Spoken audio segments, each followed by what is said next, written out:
kita bukanlah dalam LDKK, bukan hubungan tutor murid, bukan murid, tetapi dalam LDKK yaitu kita kontributor untuk apa yang mau kita lakukan. Jadi ini latihan kepemimpinan dasar ini sangat bermanfaat sehingga kita menjadi kontributor untuk setiap sesi-sesi yang akan kita jalani, sehingga kita mengalami suatu transformasi dari yang kita lakukan di sini. Itulah saya 2 periode kepala biro pembinaan di AKBP.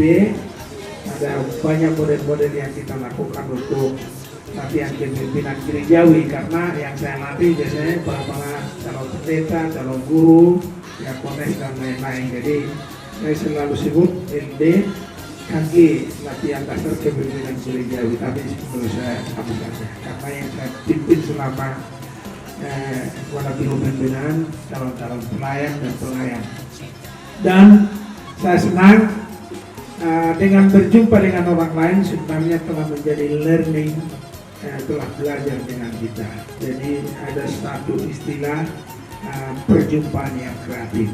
Kalau Anda berjumpa dengan orang lain, itu adalah pelajaran yang berharga. Oh, dia bisa begini karena ada value yang dia dapatkan. Jadi ini juga perjumpaan seperti ini harus ada. Seseorang itu bisa menulis sampai 20 buku dalam sejarah hidup, bahkan ada sampai 100 buku. Maka Anda dengan berjumpa 2 hari ini, Anda telah membaca 98 orang buku ilmu yang bisa Anda, sehingga Anda bertemu dengan yang lain. Oh, ada pelajaran yang Anda ketahui dari dia. Karena itu saya senang sekali dengan metode ini. Dengan semalam diberikan kesulitan, bagaimana ada yang nggak peranya, ada yang nggak, atau ada yang fail, dia sehingga pulang dia, ada yang gitu. Saya mau ceritakan satu. Kebetulan saya juga sudah sampai ke Hawaii untuk leadership. Anda pernah dengar ada institut, saya alumninya. Di sana kami 1 bulan lebih.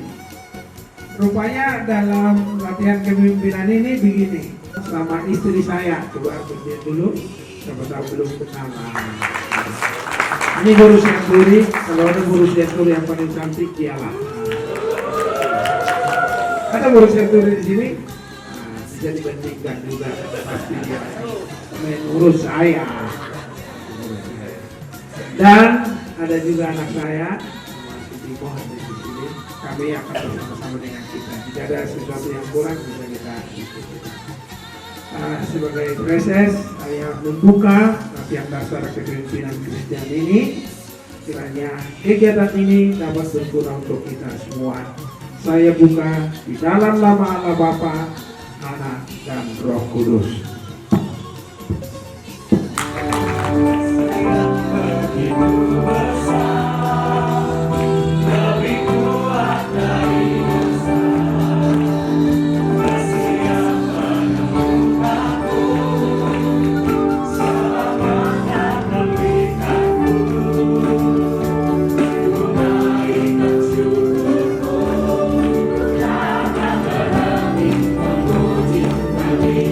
Kita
dalam nama Allah Bapa dan nama anaknya Tuhan Yesus Kristus dan nama Roh Kudus yang menciptakan langit dan bumi.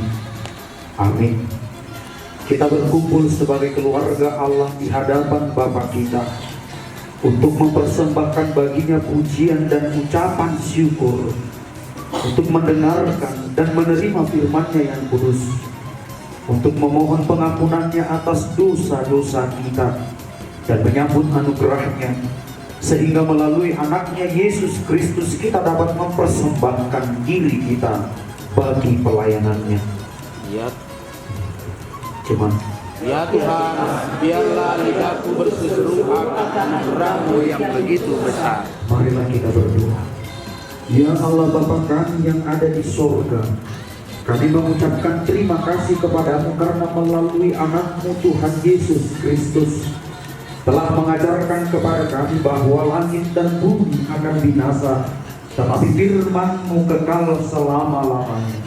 Pada hari ini para hamba Tuhan bersama dengan peserta latihan dasar kepemimpinan Kristiani dari seluruh BPH Poso Gunung SHKBP Distrik 28 Deboskap, kami akan memulai pelatihan ini.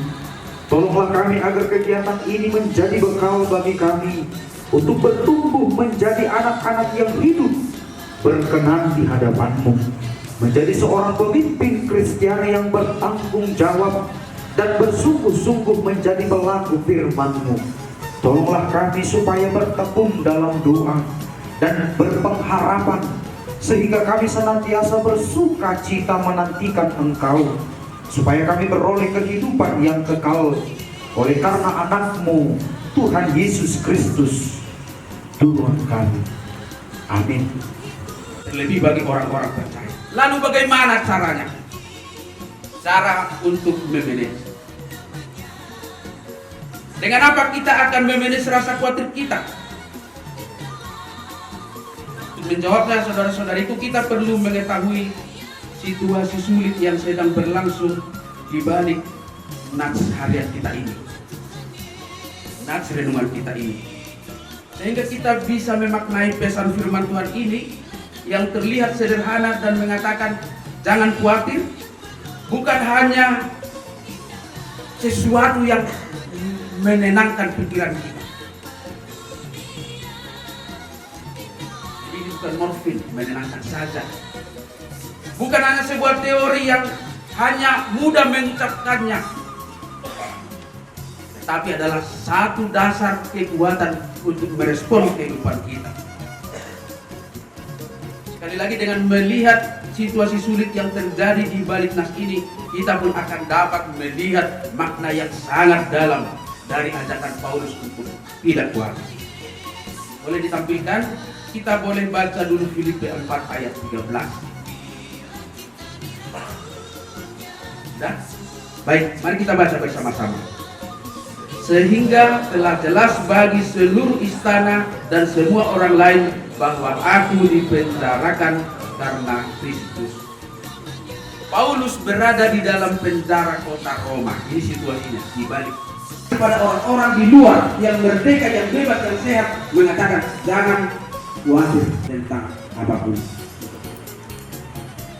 Muncul pertanyaan, kekuatan apa yang membuatnya bisa memiliki keteguhan hati dan mengatakan untuk tidak khawatir, mengajak orang-orang di luar untuk tidak khawatir tentang apapun?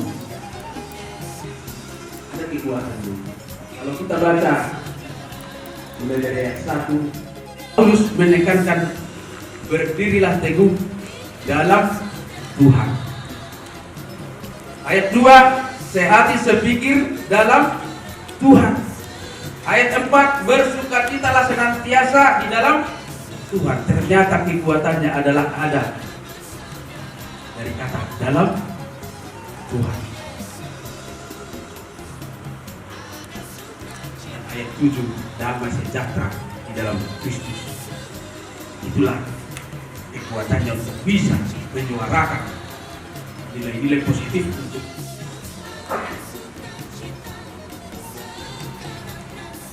Keadaan hati iman di dalam Tuhan membuat kita memiliki cara yang berbeda dalam menyikapi hidup kita, sehingga kita tidak jatuh kepada kekhawatiran yang merusak jiwa dan pengharapan kita.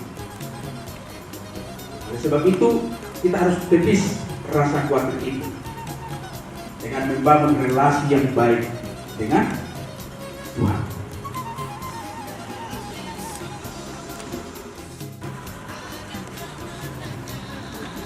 Ada juga penghubungan terhadap debatan. Apakah relasi kita sudah baik dengan Tuhan? Kualitasnya akan sangat menentukan untuk memanage rasa khawatir kita akan kehidupan kita. Hidup di dalam Tuhan akan membuat kita memiliki cara yang berbeda. Bukan seperti orang-orang yang tidak memiliki relasi yang baik dengan Tuhan. Kepada keadaan yang ini. Jadi itu. Jadi misalnya seorang kita dari berada masing-masing dipimpin ke sini. Jadi leader itu mungkin bisa sambil disambungkan nanti biar ada yang pengorbanan, mau dipimpin, rendah hati, Lakukan lebih melakukan lebih. Itu menurut saya. Jadi apa yang ideal itu ya, jangan cari teori yang ideal, tetapi lakukanlah servant leader dengan value yang tinggi. Nah, otomatis pasti sekali-sekali diajak ke sana, gitu kan?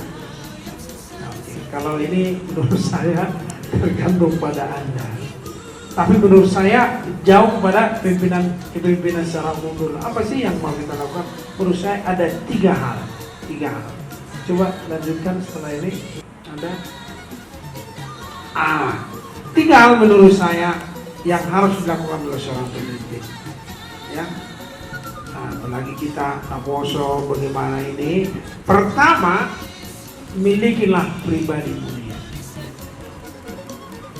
Miliki value, miliki karakter. Otomatis siapa ini yang bagus, akhirnya akan Anda mengikuti, Anda menjadi follower Instagram, follower Facebook, follower apalagi Twitter yang lain-lain. Kalau coachnya itu nggak bagus, pasti Anda left.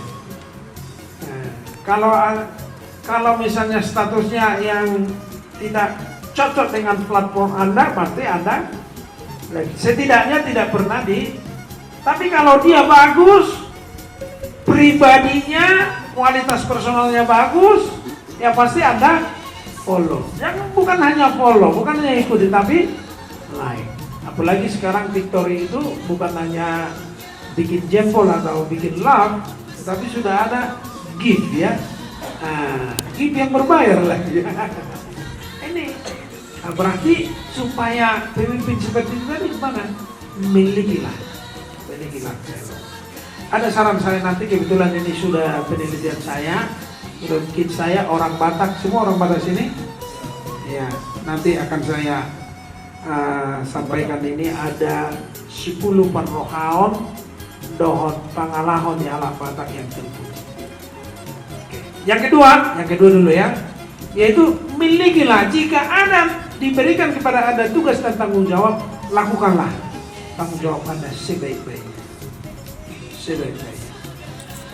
Jadi kualitas personalnya tadi kita benahi. Yang kedua, kalau Anda diberikan tugas dan tanggung jawab, lakukan yang terbaik. Sehingga holan dulu jadi mungkin disuruh. Holan terus, holanau. Nggak apa-apa. Kalau Anda diberikan kepercayaan, berarti Anda diberikan. Ada penilaian orang. Tapi kalau Anda diberikan sekali, nggak pernah lagi dulu, ada apa ini? Ini nggak beres. Ini jadi nggak bisa. Maka perusahaan juga akan seperti itu. Jika Anda diberikan tugas, Anda lakukan dengan baik. Anda disuruh lagi, lakukan sebaik-baiknya. Sehingga job yang terbaik di saat CEO Anda melirik Anda, ini layak dipercaya untuk itu, maka Anda akan memberikan tugas dan tanggung jawab yang lebih besar. Benar itu apa yang dikatakan oleh Tuhan Yesus, "Mola haposan dinautik, haposan dong." Jika setia dalam perkara-perkara kecil, maka akan diberikan. Itu leadership. Jadi lakukan tanggung jawab Anda dengan sebaik-baiknya di dalam perusahaan. Berikut satu lagi, pemimpin itu merupakan komunitas. Nah, sinilah mungkin, oh saya di sini, dia di sana. Enaknya bagaimana? Sehingga dalam kepemimpinan gerejawi atau Kristen itu disebut dengan persekutuan. Kalau persekutuan berarti harus kita benahi persekutuan kita. Jadi supaya jangan lari persekutuan, anggota persekutuan ini ke sana, kemari, ke sono, bagaimana? Persekutuan kita harus kompak. Nah, makanya ciptakanlah persekutuan yang harmonis dan saling peduli. Saya mau sebelum pertanyaan berikutnya bisa